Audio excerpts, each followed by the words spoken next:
खानिच देवधानी इष्ट थे भूलिगे बाड़ापन की याद आज मन थे दुखेगे ई मेरा गोरा सा ई मेरा गोरा हम पहाड़ ओला चल पहाड़ जोला। जय हिमालय जय भारत। हिमालय लोग यूट्यूब चैनल में आपका स्वागत है और मैं हूं जर्नलिस्ट डॉक्टर हरीश चंद्र लखेड़ा। प्राचीन काल में जम्मू से लेकर नेपाल के कर्णाली तक का जो क्षेत्र है उसका नाम कभी खस मंडल या खस देश था। जी हाँ, आज इतिहास की पुस्तकों में इसका उल्लेख बिल्कुल नहीं मिलता है। खासतौर पर जो मैदानी क्षेत्रों की इतिहास की पुस्तकें हैं उसमें तो हिमालय को लेकर बहुत कुछ है भी नहीं। परंतु यदि हम हिमालय सभ्यता की बात करें तो एक कालखंड में इस क्षेत्र का नाम खस देश या खस मंडल भी रहा है। आज इसी पर बात करूंगा, लेकिन आपसे अनुरोध है कि इस हिमालय सभ्यता पर केंद्रित इस चैनल को सब्सक्राइब अवश्य कर दीजिए। कश्मीर में सिंधु नदी की उपत्यका से लेकर पूर्व की ओर कर्णाली, जो कि आज के नेपाल में है, की उपत्यका तक के पर्वतीय क्षेत्र को खस जनजाति के व्यापक प्रसार ने उसे खस मंडल बना दिया था। खस मंडल के मध्य में अपनी सहायक ब्यास के साथ सतलुज नदी प्राचीन काल से सांस्कृतिक और राजनीतिक दृष्टि से महत्वपूर्ण भूमिका निभाती रही है। सिंधु नदी से लेकर सतलुज नदी तक फैले पश्चिमी खस मंडल की संस्कृति में पहले किन्नर, दरद और खस जनजातियों की संस्कृति घुल मिलकर एक ऐसी बनी तथा पीछे उसमें पश्चिम, उत्तर एवं दक्षिण में मैदानी क्षेत्रों के लोगों के आ जाने से निरंतर संस्कृति संगम होता रहा। किंतु सतलुज नदी से लेकर कर्णाली नदी तक फैले पूर्वी खस मंडल में इस प्रकार का सांस्कृतिक संगम अधिक व्यापक नहीं हो सका। पश्चिम की ओर से आने वाले लोगों की लहरें सतलुज नदी तक पहुंचते पहुंचते शिथिल हो गई थी। इसका नतीजा यह हुआ कि सतलुज नदी से पूर्व की ओर कोल, द्रविड़ संस्कृति के साथ खस संस्कृति के मिश्रण से जिस पर्वतीय संस्कृति का विकास हुआ उसमें पश्चिमी खस मंडल की सी संस्कृति की नित्य परिवर्तनशीलता न आ सकी। पश्चिमी खस मंडल में नवीनता को अपनाने की प्रवृत्ति शिथिल नहीं हुई। इसके विपरीत पूर्वी खस मंडल में सनातन धर्म रूढ़ियों पर स्थायी आस्था बनी रही। उत्तराखंड के इंसाइक्लोपीडिया डॉक्टर शिव प्रसाद डबलाचारण अपनी पुस्तक उत्तरांचल हिमांचल का प्राचीन इतिहास 4वीं सदी से 8वीं सदी तक लिखते हैं कि बणगुजर, गद्दी, धौगरी, घिरत आदि कुछ जनजातियां जो सतलुज नदी से पश्चिम में बड़ी संख्या में मिलती हैं, सतलुज नदी से पूर्व की ओर आज भी बहुत कम मिलती हैं। ऐतिहासिक काल में पश्चिम एवं उत्तर पश्चिम से आने वाले आक्रांताओं परसीक, यवन, शक, सिथियन, पल्लव और हूण आदि ने सतलुज नदी से पश्चिम में मैदानी और पर्वतीय क्षेत्रों को जीता, वहां अपने राज्यों की स्थापना की। सतलुज नदी से पूर्व की ओर मैदानी क्षेत्रों पर अधिकार जमा लेने पर भी उनमें से केवल बहुत कम ने ही पूर्वी खस मंडल पर अधिकार करने की सोची। जिन्होंने भी सोची उन्हें विशेष तथा स्थायी सफलता नहीं मिली।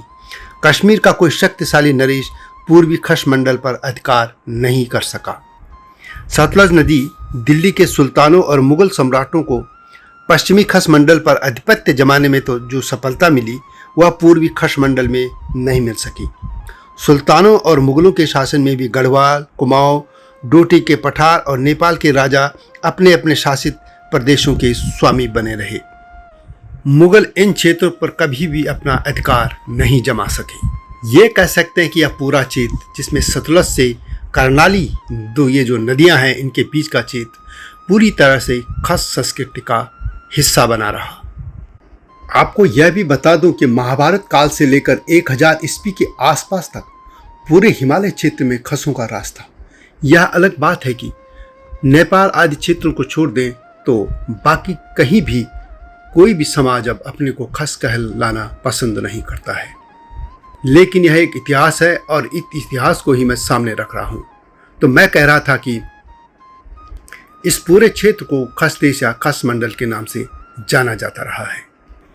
मार्कंडेय पुराण में भी खस एक देश के रूप में वर्णित है और प्राचीन भारतीय ग्रंथों में खस जाति का उल्लेख मिलता है। महाभारत में भी खसों ने कौरवों के पक्ष में युद्ध लड़ा था और मनुस्मृति में भी खसों को अन्य भारतीय जाति जैसे शक, कंबोज, दारद, पल्हव, यवन, पारद आदि जैसे जातियों के साथ प्राचीन क्षत्रिय माना गया है उनको।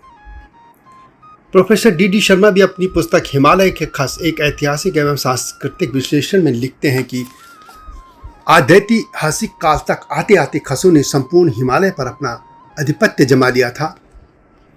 मध्य हिमालय का केदार मंडल तब खस मंडल हो गया था, केदारे खस मंडले। और यह बात सहनपाल के बोधगया लेख में मिलता है जो कि 1276 ईस्वी का है। इसी तरह प्रसिद्ध कवि मलिक मोहम्मद जैसी लिखते हैं कि चला सो पर्वत लेन कुमाऊं, खसिया नगर जहां लगे नाऊं। एक अन्य कवि उस्मान भी लिखते हैं कि श्रीनगर गढ़ देश कुमाऊं, खसिया लोग बसई तेहु माऊं। यह सब इस बात का संकेत देते हैं कि यह पूरा क्षेत्र कभी खस देश के नाम से जाना जाता था। नेपाल में तो आज भी एक बड़े भूभाग पर, जिसे हम पश्चिमी नेपाल कहेंगे आज का, और जिसमें सुदूर पश्चिम और कर्णाली तक का जो प्रांत है, जो वो सभी खस देश के नाम से जाने जाते थे।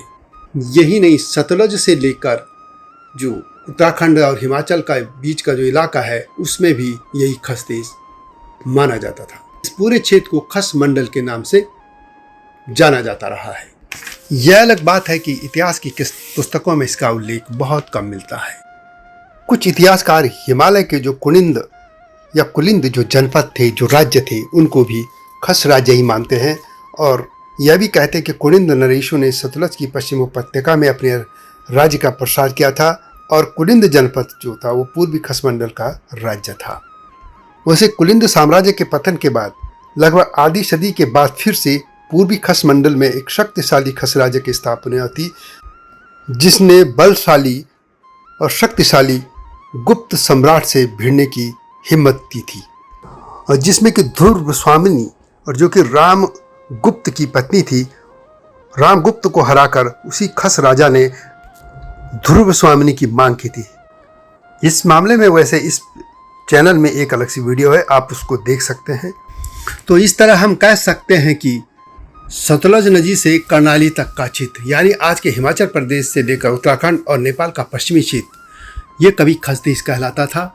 और वैसे देखा जाए तो पाकिस्तान का कुछ हिस्सा और जम्मू कश्मीर से लेकर हिमाचल प्रदेश, उत्तराखंड और नेपाल, ये पूरा क्षेत्र खस मंडल कहलाता था। इस इतिहास को जानने की जरूरत है क्योंकि भारत की जो पूरी राजनीति जिस हिसाब से चल रही है उसमें यदि हिमालय के लोग अपने इतिहास को नहीं जानेंगे तो एक दिन और हाशिए पर चले जाएंगे। इसलिए इस पूरे खस देश को जो पूरा था, यहाँ के लोगों को संविधान के दायरे में आरक्षण दिया ही जाना चाहिए।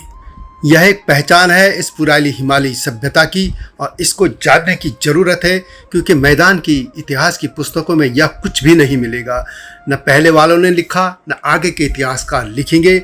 और मेरा अभियान यही है कि हिमालय के लोगों को अपनी संस्कृति, इतिहास, कला सभी कुछ जानना ही होगा।